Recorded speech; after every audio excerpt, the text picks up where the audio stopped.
Hi, my name's Keith Cooper of Northlight Images.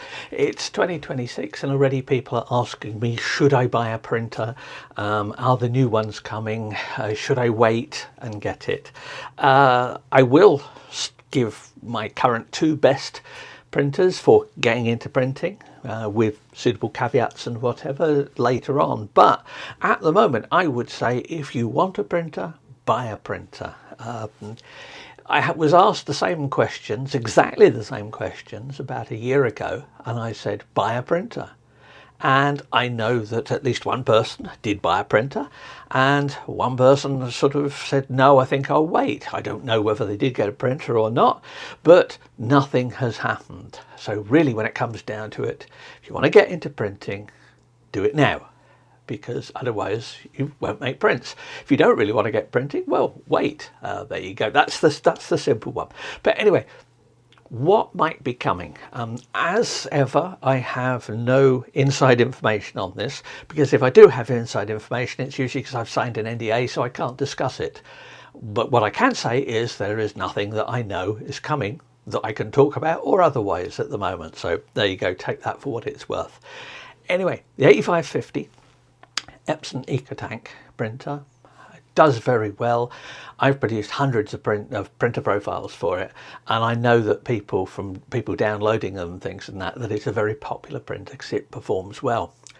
It is getting on for 5 years old now, so quite reasonable to ask when might it be replaced. Likewise with the Epson ET18100, which is a purely dye-based printer, which is a very good printer as well, but only really if you want to print on photo papers and things. The 8550 has a much wider range of papers you can use with it. But yeah, so that's 5 years old. Is that likely? If it is being replaced, I don't see anything until later this year at the earliest. As ever, I could be wrong. Come March, there could be a new printer for it. But it's selling well. It does very well. There were some really good deals on it, a month or two ago, and I'm sure there will be again. Keep an eye on the price, see what happens. But remember that prices vary in different parts of the world, depending on how much stock Canon or Epson wants to shift. Canon are renowned sometimes for just going, right, we want to hit that market and just cutting the price. Typical ones, there were some really cheap offers on the Pro 200. Even the Pro 310 was massively reduced. Newish printers there, both of them. So, would I buy one if the one that's in Karen's office, if it broke? Would I buy a replacement or would I wait? Absolutely, I'd buy another one. It's going to be around for years. The ink bottles, it's easy to fill, it works. I'll come back to say some pluses and minuses in various printers and things, but I see no reason for it to be replaced anytime soon. And even if it is replaced, that doesn't change the fact that it's still a very good printer. Now, more likely, incidentally, the Canon Pro 200S and 310 are far too new, I would say, for us to see any changes this year at all. If you want a 200 or a 310, then get one. I don't think you're going to have any problems in it. Certainly the 310 has not been around that long at all. They're both based on older printers, but they've both gone through refreshes just recently, and that's typical, I wouldn't say a mid-cycle refresh, but it certainly suggests that that printer is going to be around for a few years to come. Now, other printers, let's get to some that I think are more likely to see changes. That's the P700 and the larger P900, so 17-inch, 13-inch, 17-inch. If I was choosing between the two of them for myself, I'd get a 900, purely because you get a 17-inch printer. It's not that much bigger, it's not a huge printer, and it works very well. The inks are going to be around for a long while. The ink set that's used for them is now available in the much bigger P7300, P9300, so that ink set's going to be around for a good few years.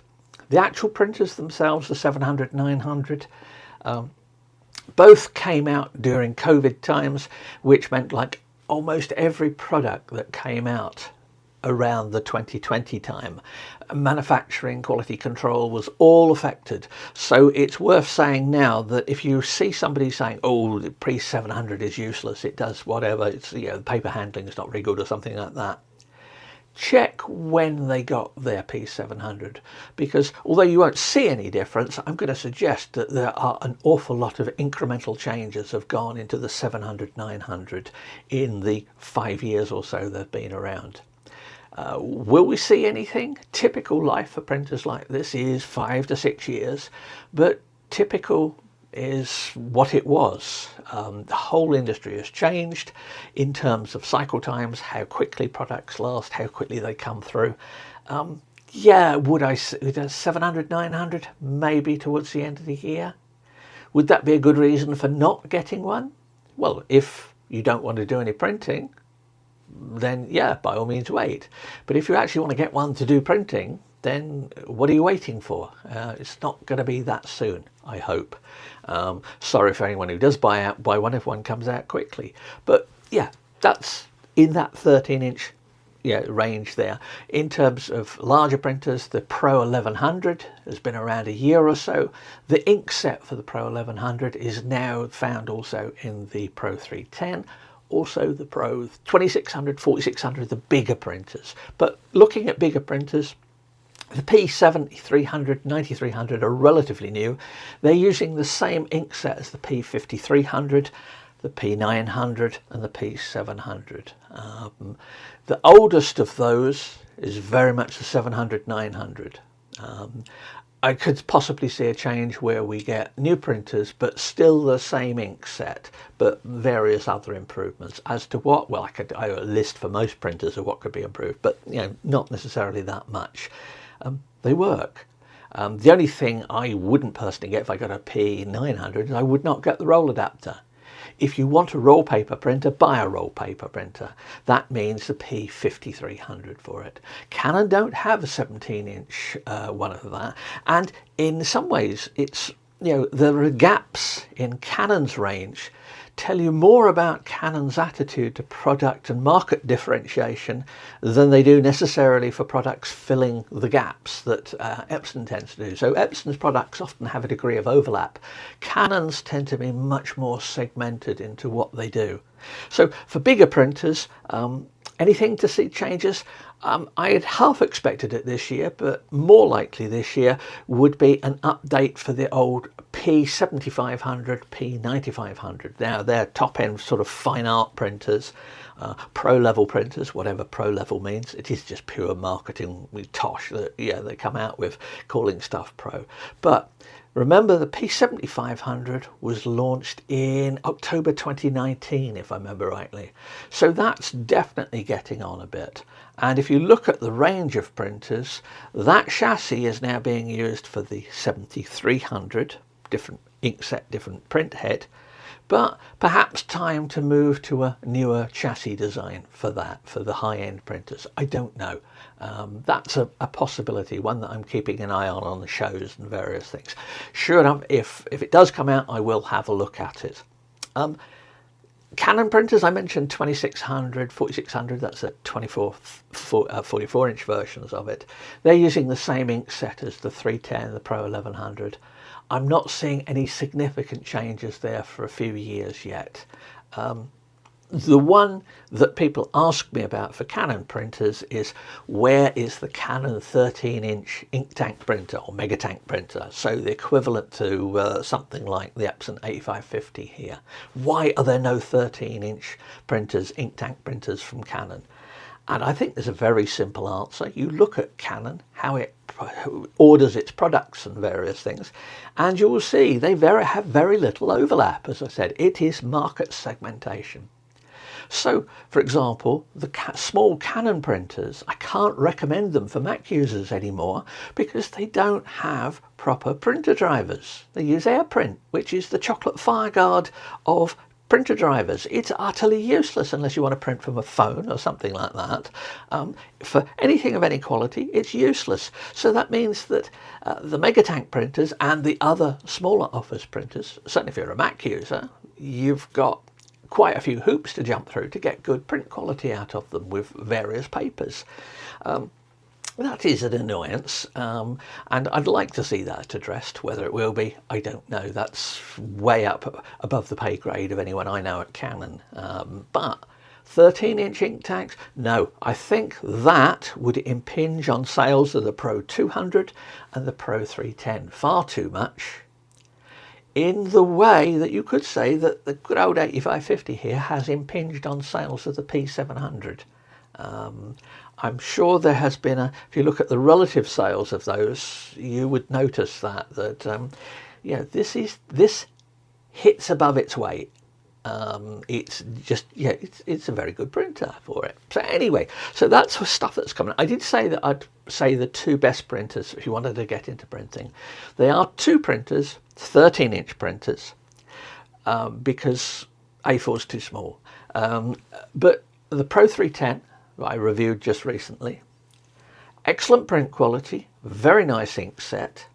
So, that is something that I would happily use. And the other one is it's disappeared off the screen here, the Epson ET8550 ink tank printer. So, to address different areas, different people's concerns that you might have. So, 8550 still gets my best general purpose printer one. Its cost, that's running costs for inks, is a real positive. Its paper handling is not as robust if you want to try lots of different types of papers, as it could be. It could be better than that. I've generated lots of profiles for it, so quality-wise, it's great. Its ink set, it's a mix between pigment black and a dye-based ink set. Now, that can be a positive or negative depending on how you use it. It means that it can produce, I'll say Epson Archival Matte with the right profiles, can produce really good black and white pictures on a matte paper. But if you don't go to the trouble of doing that, then there's things like the rear feed is awkward and stuff. It's there, it has a straight through print path, which the 310 doesn't have. But the 310, its positives are its ink set, pigment inks, all pigment inks. By the way, if you think I must have pigment inks for quality, do be sure you've got a good reason for that, as opposed to just believing printer marketing that's been put forward for the last few years. This is why we don't get any high-end dye-based printers. The ink quality of it, its paper handling is excellent. I'd never had a problem feeding paper on the Pro 310 when I was testing it, and its predecessor, the Pro 300. Very good for stuff like that. Works a treat for that. Doesn't mark papers or anything like that. Just works. The downside to it, well, it's the cost of those ink carts. Those ink carts have only got 14.4 mil of ink in each one. That means if you're going to do a lot of printing, then it's going to be a bit pricey. For both of those printers, though, if you do a lot of printing, if you do much borderless printing, for example, then you are going to, and it will be tens of thousands of prints, you are going to run up to the problem of ink pads filling up, and there are non-serviceable parts in each. But if you're making that volume of prints, then I'm going to suggest that why are you using this printer for it? Have you properly worked out total cost of ownership for stuff like this? If you are making thousands of prints, something very important to do. So, two best printers are still the ET8550 and the Canon Pro 310. Different markets, different things. If you don't care about ink costs, then the 310 won't be a problem. If you do care about ink costs, then the 8550 could well be the answer to what you want. But anyway, that's an overview. Nothing other than to say and to repeat, if you want a printer, buy a printer. Oh, and if you want a roll paper printer, buy a roll paper printer. Proper one, not one that just adds roll paper support onto it. Makes it a lot easier to use. Anyway, questions welcome. I'm sure I'll revisit this topic during the year, but already people have asked me for what's best in 26, same as was best a few months ago in 2025. There you go. Anyway, thanks for watching. Hope that was of some interest. Bye.